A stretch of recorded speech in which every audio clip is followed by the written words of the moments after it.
हाजिरीन आज बक्तव्যের আলোচ্য বিষয় হলো মুহররম কি, মুহররমের করণীয় ও মুহররমের বর্জনীয়। প্রথমে আমাদেরকে জানতে হবে মুহররম কি। অনেক গ্রামে এই এলান প্রচার প্রসার আছে, ওই গ্রামে মুহররম হয়, ওই গ্রামে মুহররম হয় না। বর্তমানে নানুর থানা অন্তর্গত যতগুলো গ্রাম আছে অধিকাংশ গ্রামে মুহররম হয়, কিন্তু আলহামদুলিল্লাহ সুচপুরে মুহররম হয় না। সকলে বলে আলহামদুলিল্লাহ। তো মুহররম হয়, মুহররম হয় না, আসলে মুহররমটা কি?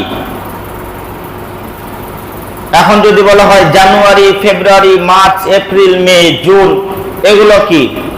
উত্তর কি হবে যে ইংরেজি মাস। প্রশ্ন যদি করা হয় জানুয়ারি কি, তো ইংরেজি 12টা মাসের মধ্যে একটি মাস হলো জানুয়ারি। বৈশাখ, জ্যৈষ্ঠ, আষাঢ়, শ্রাবণ, ভাদ্র, আশ্বিন, এগুলো কি? এগুলো বাংলা মাস। যদি প্রশ্ন করা হয় বৈশাখ কি, তো বাংলা 12টা মাসের মধ্যে একটা মাস হলো বৈশাখ মাস এবং বাংলা মাসের প্রথম মাস।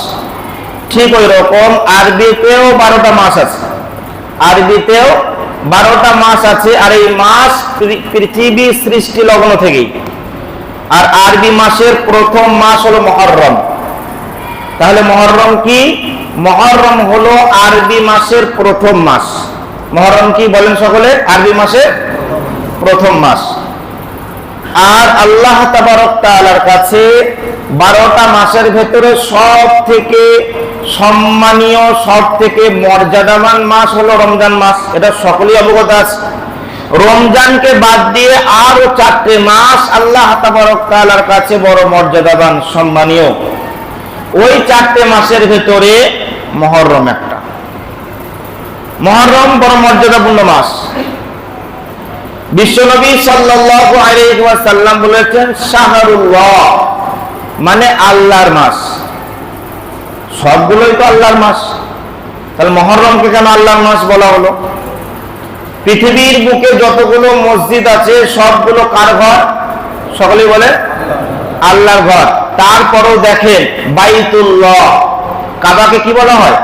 বাইতুল্লাহ, আল্লাহর ঘর। কেন? সবগুলোই তো আল্লাহর ঘর, তো ওটাকে খাস কেন করা হয়েছে? এই কারণে যে ওই কাবার সাথে ইসলামের বেশ কিছু ঘটনা, বেশ কিছু সম্পর্কিত কিছু কাজ আছে। আর ওই কাবার সাথে বাইতুল্লাহ, আল্লাহর সাথে সম্পর্ক করার কারণে অন্যান্য মসজিদের থেকে কাবার সম্মান আরো বেড়ে গেছে, দাম বেড়ে গেছে।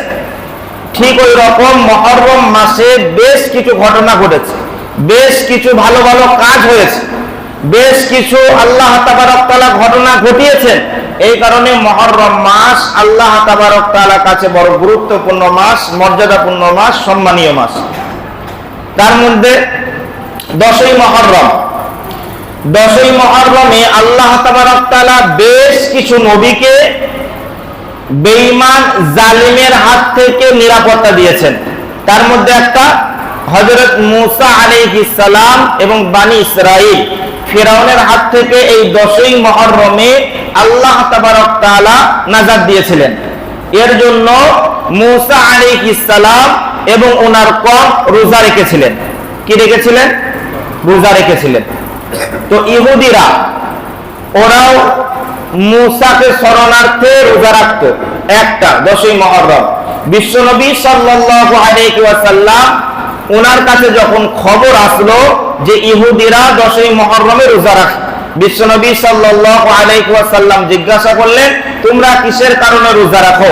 তো ইহুদিরা বলেছিল যে আমরা এই কারণে রোজা রাখি, আল্লাহ তাবারক তাআলা আমাদের নবী মূসা আলাইহিস সালাম এবং বনি ইসরাইলকে ফিরাউনের হাত থেকে নাজাত দিয়েছিলেন, সেই কারণে আমরা রোজা রাখি। বিশ্বনবী সাল্লাল্লাহু আলাইহি ওয়াসাল্লাম বললেন মূসা নবীকে তো আমরাও ভালোবাসি, আমাদেরও তো হক আছে, তাহলে আমরাও তো রোজা রাখবো, তোমাদের থেকে আমাদের হক বেশি আছে, আমরাও 10ই মুহররমে রোজা রাখবো। তো নবীজিও 10ই মুহররমে রোজা রেখেছেন, সাহাবারা 10ই মুহররমে রোজা রেখেছেন। আর বিশ্বনবী সাল্লাল্লাহু আলাইহি ওয়াসাল্লাম একটা জিনিস লক্ষ্য করলেন, মান তাশাব্বাহা বিকওমিন ফাহুয়া মিনহুম। অন্য কোন জাতির আমল মুসলমানের সাথে মিললে হবে না, অন্য কোন জাতির সাদৃশ্য অবলম্বন করা যাবে না। তো বিশ্বনবী দেখলেন ইহুদিরা 10ই মুহররমে রোজা রাখছে, আমরাও 10ই মুহররমে রোজা রাখছি, তাহলে ওদের আমলের সাথে আমাদের আমল তো মিলে যাচ্ছে, চলবে না। তো নবীজি বললেন যে আগামী বছর ইনশাআল্লাহ 9-10 রোজা রাখবো, এই 10ই মুহররমের সাথে আর একটা রোজা প্লাস করে নেব, যোগ করে নেব।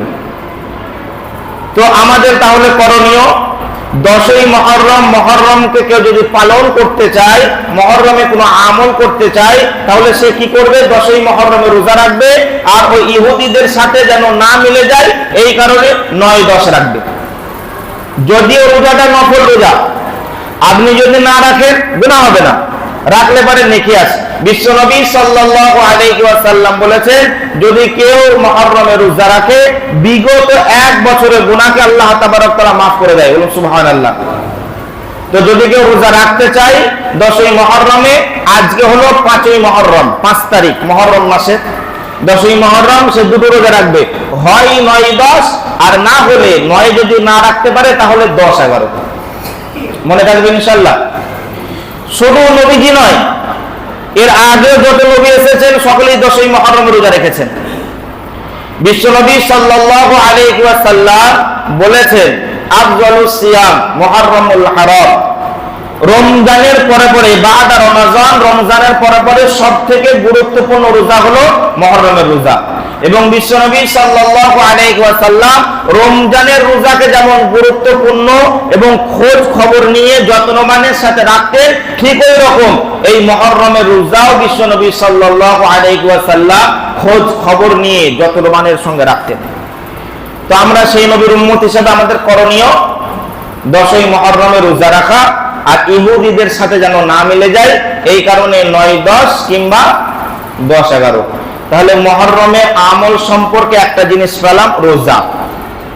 দ্বিতীয় নম্বর, কোরআন ও হাদিসের মধ্যে যেটা এসেছে যে ওই দিন একটু ভালো খাবার খাওয়া, উন্নত মানের উত্তম খাবার খাওয়া। এতে কি হবে? বিশ্বনবী সাল্লাল্লাহু আলাইহি ওয়াসাল্লাম বলেছেন যে ওই দিনে একটু ভালো উন্নত মানের উত্তম খাবার খেলে আল্লাহ তাবারক তাআলা তোমাকে সারা বছর ভালো উত্তম উন্নত মানের খাবার খাওয়াবেন। সুবহানাল্লাহ। চেষ্টা করা, বিরিয়ানি করে খাওয়া, পোলাও করে খাওয়া, তাহারি করে খাওয়া, ভালো মন্দ যে যেরকম পারবে খাবেন ইনশাআল্লাহ, এটা হাদিস থেকে সাবিত আছে। আর আমাদের করণীয়, মুহররমের প্রথম মাস পেয়েছে আমরা, তো মুসলমান হিসেবে আমাদের করণীয় কি? প্রথম মাস বেশি বেশি করে নামাজ পড়া, রোজা রাখা, কোরআন তেলাওয়াত করা, তাসবিহ তাহলিল করা, জিকির করা, তাহাজ্জুদ করা, দান সদকা করা, আর আল্লাহর কাছে এই দোয়া করা, হে আল্লাহ এটা হলো প্রথম মাস, এই প্রথম মাসে যেমন আমি ইবাদতের সঙ্গে আমার জিন্দেগি কাটাচ্ছি, ওই রকম সারা বছরটা যেন আপনার ইবাদত, জিকির, তাসবিহ তাহলিলের সাথে আমার জীবনকে কাটাতে পারি, তার তৌফিক দাও। এটা আল্লাহর কাছে দোয়া চাওয়া। তাহলে মুহররমের আমল পাওয়া গেল দুটো, এক রোজা, আর দ্বিতীয় নম্বর উত্তম খাবার খাওয়া, ভালো খাবার খাওয়া। মুহররমকে কেন্দ্র করে বর্তমানে বেশ কিছু বিদআত চলছে। বিদআত যারা করবে বা বিদআত যারা করে এরা কেমন, এটা আগে জানতে হবে। আর ইসলাম এদের জন্য, নবীজি এদের জন্য কি বলেছেন? বিশ্বনবী সাল্লাল্লাহু আলাইহি ওয়াসাল্লাম নবুয়ত পাওয়ার পর থেকে নিয়ে মৃত্যু পর্যন্ত এবং কবরে কিয়ামতের কঠিন দিনে একটাই ওনার ফিকির, ইয়া রাব্বি উম্মতি, ইয়া রাব্বি উম্মতি, আমার উম্মতের কি হবে, আমার উম্মতের কি হবে, আমার উম্মত জাহান্নাম থেকে নাজাত পেয়ে যাক, বেঁচে যাক। আর নবীজি কখনো কোনো মানুষকে ধমক দেখিয়ে কথা বলেননি, শুনেছেন কোনোদিন? বলেননি। কিয়ামতের ময়দানে বিশ্বনবী সাল্লাল্লাহু আলাইহি ওয়াসাল্লামকে কাউসার দেওয়া হবে। কাউসার, হাউজে কাউসারটা নবীজি সাল্লাল্লাহু আলাইহি ওয়াসাল্লামের জিম্মায় থাকবে। ইন্না আ'তাইনাকাল কাউসার, নবীজি পানি পান করাবেন উম্মতদেরকে। কিছু শ্রেণীর মানুষকে নবীজি ধমক দিয়ে সেখান থেকে তাড়িয়ে দেবেন, এখান থেকে তোরা চলে যা। সাহাবারা জিজ্ঞাসা করলেন, ইয়া রাসূলুল্লাহ সেই মানুষগুলোকে? বিশ্বনবী সাল্লাল্লাহু আলাইহি ওয়াসাল্লাম বলছেন, আমি চলে যাওয়ার পর ইসলামে নেই, কোরআনে নেই, হাদিসে নেই, তারা জানবে যে ইসলামের হুকুম না, আহকাম না, তারপরে নতুন কিছু আবিষ্কৃত করে তারা প্রচার করেছে, মানে বিদআত চালু করেছে। বিশ্বনবী সাল্লাল্লাহু আলাইহি ওয়াসাল্লাম কিয়ামতের কঠিন দিনে ওই হাউজে কাউসারের পানি তাদেরকে পান করাবে না, তাদেরকে ধমক দিয়ে সেখান থেকে তাড়িয়ে দেবে, তোরা আমার উম্মত নয়। তাহলে বিদআত করা ভালো কাজ না খারাপ কাজ? কথা বলে, যারা বিদআত করে তারা কোথায় যাবে? জাহান্নামে, কোনো সন্দেহ নাই। তো প্রথমত বিদআত করা যাবে না। দ্বিতীয়ত, মুহররমকে কেন্দ্র করে ঢোল বাজানো বিদআত, হারাম। মুহররমকে কেন্দ্র করে বডিতে বেলেট মারা বিলকুল বিদআত। মুহররমকে কেন্দ্র করে মাতম করা বিদআত। মুহররমকে কেন্দ্র করে বক্স বাজানো বিদআত। মুহররমকে কেন্দ্র করে পিঠে চাকু চালানো বিদআত। মুহররমকে কেন্দ্র করে জারি গাওয়া বিদআত। মুহররমকে কেন্দ্র করে মুরচিয়া গাওয়া বিদআত। মুহররমকে কেন্দ্র করে তাজিয়া বার করা বিদআত। মুহররমকে কেন্দ্র করে লাঠি খেলা বিদআত। এই সম্পূর্ণ কাজগুলো, এই সমস্ত কাজগুলো বিদআত। এগুলো থেকে দূরে থাকতে হবে। যারা করে ইসলাম সম্পর্কে তারা জ্ঞানহীন, ইসলাম সম্পর্কে যারা জানে না, কোরআন সম্পর্কে যারা জানে না, কোরআনের সাথে তাদের কোনো সম্পর্ক নাই, আল্লাহ রাসূলের সাথে তাদের কোনো সম্পর্ক নাই, তারা মুসলমান নয়। যদি তাদের শরীরে মুসলমানের রক্ত থাকতো কখনো এই বিদআত কাজগুলো তারা করতে পারতো না। তারা কি দাবি রাখে? যে হুসাইন রাদিয়াল্লাহু তাআলা আনহুকে ভালোবাসে, এটাই বোঝাতে চাই। কেন? যে আমরা হুসাইন রাদিয়াল্লাহু তাআলা আনহুকে ভালোবাসি। অথচ কোরআন জানে না, হাদিস জানে না, নামাজ পড়ে না, দাড়ি নাই, নবীর সুন্নাত নাই, ফরজ গোসল জানে না, ইসলামের সাথে কোনো তাআল্লুক নাই, সম্পর্ক নাই, আর দাবি করে আমরা হুসাইন রাদিয়াল্লাহু তাআলা আনহুকে ভালোবাসি। হযরত হুসাইনের নাম নেওয়ার পর কি বলতে হয় সেটাই জানে না। জিজ্ঞেস করে দেখবেন কাউকে যে হুসাইন হুসাইন করে যে পাগল হয়েছে, হুসাইনের নাম নেওয়ার পর কি বলতে হয়, ওইটাই বলতে পারবে না।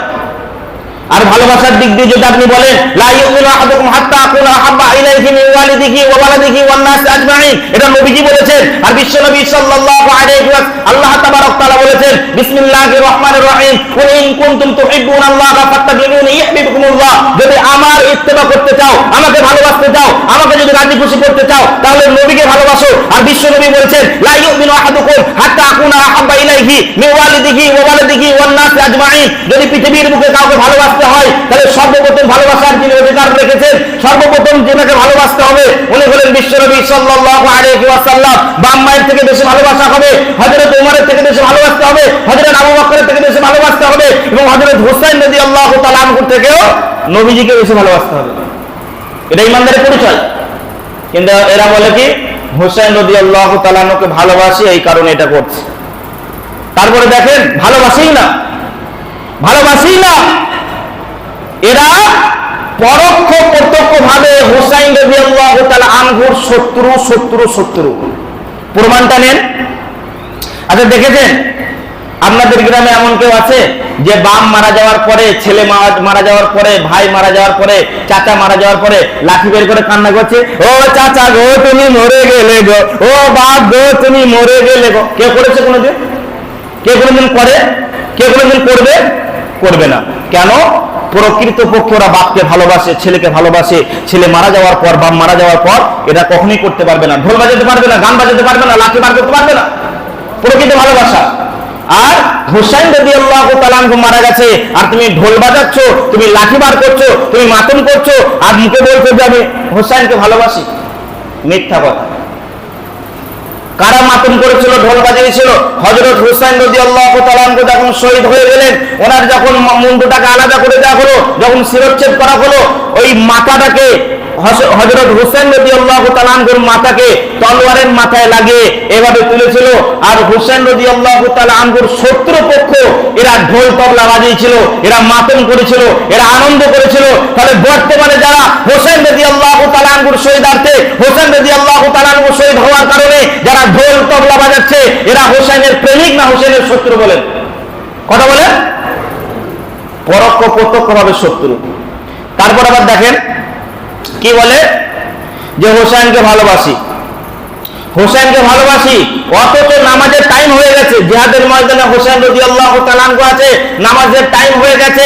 যারা যে হোসেন হোসেন করে পাগল, নামাজ নাই, রোজা নাই, মসজিদ নাই, কিছুই নাই, আর হোসেন হোসেন করে পাগল হয়ে গেছে, এদেরকে যদি বলা হয় ভাই নামাজটা পড়েন, তো বলবে তোমাদের নামাজ তোমরা পড়ো, আমাদের সময় হলে আমরা ঠিক করে নেবো। হযরত হোসেন রাদিয়াল্লাহু তাআলা আনহু কারবালার ময়দানে বেঈমানদেরকে বলছে, বিরোধী পক্ষকে বলছে ভাই সময় থাকলে জিহাদ হবে, যুদ্ধটা হবে, নামাজের টাইম হয়ে গেছে, চলো নামাজটা পড়ে নি। নামাজ পড়ার পর আবার জিহাদ শুরু হবে। তখন বিরোধী পক্ষ শত্রু পক্ষ বলেছিল তুমি তোমার নামাজ তুমি পড়ে নাও, আমাদের সময় হলে আমরা নামাজ পড়ে নেবো। তো বর্তমানে যারা হোসেন হোসেন করে পাগল হয়ে গেছে কিন্তু নামাজ পড়ে না, এরা হোসেনের প্রেমিক না শত্রু? কথা বলে।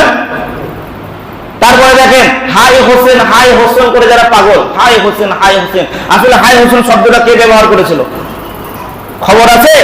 এজিদের সামনে যখন হোসেন রাদিয়াল্লাহু তাআলা আনহুর মাথাটা নিয়ে যাওয়া হলো, একটা খাঁচার মধ্যে একটা জায়গা পাত্রের মধ্যে রাখা হলো, রাখার পরে এবার এজিদ করছে কি একটা কাঠি নিয়ে হযরত হোসেন রাদিয়াল্লাহু তাআলা আনহুর মাথাটা এভাবে খোঁচা মারছে, ঠোঁটগুলো খোঁচা মারছে, চুলগুলো খোঁচা মারছে। একজন সাহাবা বলছে, এজিদ তুমি শুনে নাও, হোসেনের সঙ্গে যা করেছো কিন্তু এই মাথার সঙ্গে আর বিয়াদবি করবে না। যদি এই মাথার সঙ্গে বিয়াদবি করো তাহলে শুনে রেখে দাও, আমি আবার তলোয়ার ধরতে বাধ্য হব। কেননা ওই জবানে, ওই ঠোঁটের মধ্যে, ওই মাথার মধ্যে আমার নবী বিশ্বনবী সাল্লাল্লাহু আলাইহি ওয়াসাল্লাম বারবার চুম্বন করেছে। তারপর এজিদ বলছে যে, তারপরে এজিদ এই শব্দ ব্যবহার করেছিল, হাই হোসেন হাই, তুই মরে জিতে গেলি আর আমি বেঁচে হেরে গেলাম, তুই মরে জিতে গেলি আমি বেঁচে হেরে গেলাম, হাই হোসেন হাই, এই শব্দটা এজিদ ব্যবহার করেছিল। তাহলে বর্তমানে যারা হাই হোসেন করে, এ হোসেনের পক্ষে না হোসেনের বিপক্ষে? কথা বলেন, জানি না। যারা গন্ড বাগাল মূর্খ তারাই পারে এই কাজটা করতে, তারাই পারে। আপনি বলেন শুনবে না, কোরআনে নাই তাও শুনবে না, হাদিসে নাই তাও শুনবে না, আর কেন এবার শুনবে? ব্যবসা মতো করে নিয়েছে। এর ভেতরে একটা লাভ আছে। বলেন ইসলাম কখনো জুলুম করাকে রায় দিয়েছে, ইজাজত দিয়েছে, পারমিশন দিয়েছে জুলুম করা? আর জুলুমাতুন ইয়াউমাল কিয়ামা, যারা জুলুম করবে কিয়ামতের কঠিন দিনে তাদেরকে তাদের মাথাটাকে মুখটাকে উপর করে হ্যাঁচড়াতে জাহান্নামে নিয়ে যাবে। কিছু গ্রামে এমন আছে এই মুহররম করাকে কেন্দ্র করে, লাঠি খেলাকে কেন্দ্র করে বাড়ি চাঁদা ফেলে দিল, পুরো গ্রামের প্রত্যেকটা বাড়িতে 500 টাকা করে লাগবে, 400 টাকা করে লাগবে। ইসলাম পারমিশন দিয়েছে? তুমি তো জুলুম করছো, কে কোন অবস্থায় আছে জানা নাই, বাড়ি চাঁদা ফেলে দিল। আর জুলুমাতুন ইয়াউমাল কিয়ামা, কঠিন গুনাহ হবে। তারপরে অনেক সময় দেখা যায় রোড অবরোধ করে, রাস্তা অবরোধ করে টাকা তোলে, আবার অনেকে টাকা না দিলে ঝামেলাও করে, এই খবর আছে, ঝামেলাও করে। ইসলাম পারমিশন দিয়েছে? ইসলামের সাথে এদের কোনো সম্পর্কই নাই, এরা ইসলামিক নয়, এরা মুসলমান নয়, এদের শরীরে ইমানদারের রক্ত নাই, এরা ইসলামের শত্রু, কোরআনের শত্রু, দ্বীনের শত্রু। বিশ্বনবী সাল্লাল্লাহু আলাইহি ওয়াসাল্লাম যেমন কিয়ামতের কঠিন দিনে এদেরকে তাড়িয়ে দেবে, এখান থেকে দূর হয়ে যা। বর্তমানে সুদপুর গ্রামের মানুষকে সাবধান হওয়া উচিত, সতর্কতা অবলম্বন করা উচিত। ওই সমস্ত খবিশগুলো যখন গ্রামে ঢুকবে পরিষ্কার জানিয়ে দেওয়া, ভাই সুদপুর গ্রামে বেদাত নাই, তোমরা এসব নিয়ে এখানে ঢুকো না, এখান থেকে হটে যাও, পরিষ্কার জানিয়ে দেবে। আর দ্বিতীয় নম্বর, 1 টাকা দেবেন না, 1 টাকা দেবেন না। আপনার 1 টাকা দেওয়ার কারণে হয়তো হতে পারে ওই টাকাটা দেওয়ার কারণে আপনাকে জাহান্নামে যেতে হতে পারে। 1 টাকা খরচা করবেন না ওদের পেছনে।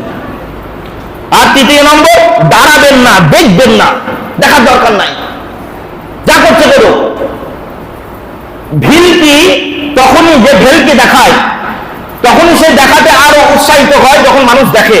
আর ভিলকি যখন আর না দেখবে সে দেখাবেন, দেখার দরকার নেই, দেখাবেন না, আপনি এরই থাকুন। আর 4 নম্বরে, আপনি আপনার পরিবার পরিজন ফ্যামিলিকে আপনি কি করুন, একটু সাবধানে রাখুন। আপনি গার্জিয়ান হিসাবে বের হতে দিন না, আপনার স্ত্রীকে, আপনার ছেলে মেয়েকে, আপনার সন্তানকে আপনি হেফাজত করুন, বের হতে দিন না, দেখতে দিন না। এরা করা যেমন বেদাত, এটাকে সাপোর্ট করা এরকম বেদাত, এটা দেখাও এরকম বেদাত, এর পেছনে টাকা পয়সা খরচ করা এরকম বেদাত। বেঁচে থাকুক। আল্লাহ তাবারক ওয়া তাআলা আমাদের এই মুহররমকে কেন্দ্র করে যে বেদাত কাজগুলো হয় সেগুলো থেকে আমাদেরকে হেফাজত করেন। সকলেই বলে আল্লাহুম্মা আমিন। কি অবস্থা, এমন শরীর মাঝে মাঝে দেখা যায় যে পিঠ একবারে ফালা হয়ে গেছে, বুক ফালা হয়ে গেছে, 6 মাস শুধু ঘাস শুকাতে লাগে। অথচ ইসলামে নিষিদ্ধ, নিজের শরীরকে ক্ষত বিক্ষত করে ইসলামে না যায়, হারাম। বিনা কারণে অকারণে শরীরকে কষ্ট দেওয়া হারাম, যাবে না। কিন্তু বোঝে না। দেখবেন যারা লিডারে আছে না, যারা মেন লিডার, মানে যারা এটা পরিচালনা করে, সব একবারে পার মাতাল, সারা বছর মদ খায়, মাতালামি করে, ওই দিনেও খায়, ওই দিনেও খায়। আর কোন মুসলমান হাঁটুর উপরে কাপড় তোলা সম্পূর্ণভাবে হারাম, সতর্কে ঢেকে রাখো। কিন্তু দেখবেন ক্যাচা মেরে লাঠি বার করে দেবে। ওই লাঠি তোলা থাকছে, ওই লাঠি আর ওই খিন্দি আর ওই তলোয়ার ওই বেলেট সব তোলা থাকছে। দুনিয়াতে যারা মাতম দেখাচ্ছে, ইনশাআল্লাহ ফেরেশতাও জাহান্নামের দিকে মাতম দেখাবে। আল্লাহ তাবারক তাআলা সকলকে বুঝার তৌফিক দান করে, আমল করার তৌফিক দান করে।